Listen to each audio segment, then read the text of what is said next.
Welcome dear students. Let us discuss a small trick to find the charge on any ion.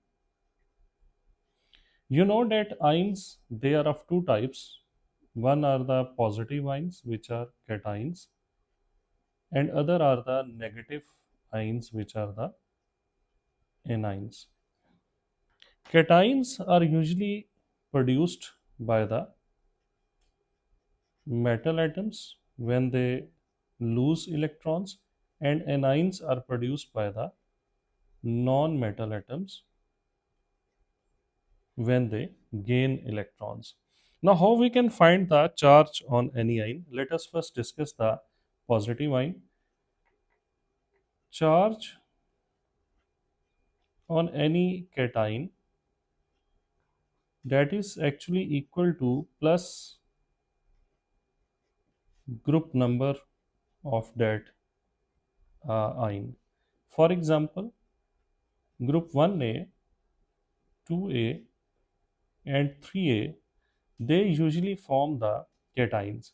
So 1A includes lithium, sodium, potassium, rubidium, cesium, and francium. 2A is beryllium, magnesium, calcium, strontium, barium, and radium.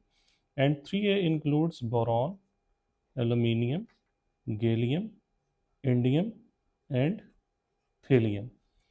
Now, my dear students, all elements of the group 1A, they will carry the charge plus equal to their group number. So, all will carry plus 1 charge. Similarly, all elements of the group 2A, they will carry plus 2 charge. That will be equal to their group number. And all elements of the group 3A, they will carry plus 3 charge. That will be equal to their group number. So in this way, if any cation is written in front of you and you are required to find its charge, if any symbol of the element is given and you are required to find its charge, you will simply see the group number of that element and you will place a positive sign with the group number and you will get the charge on the cation. Now, how we can find the charge on anion? Charge on anion is basically equal to the formula is group number minus 8. The elements of group 5A, 6A, and 7A they usually form cations.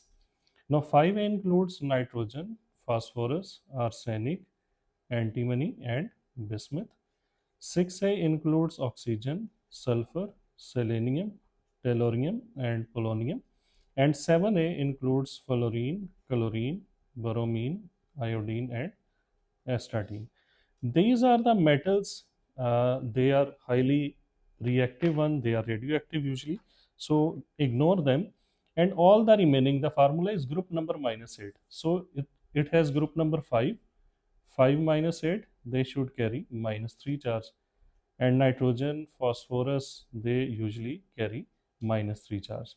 6 says 6 minus 8 is equal to minus 2, and you see that oxygen in most of its compounds it has charge minus 2, sulfur minus 2, selenium and tellurium they are minus 2, and 7 minus 8 is equal to minus 1, so they carry the minus 1 charge.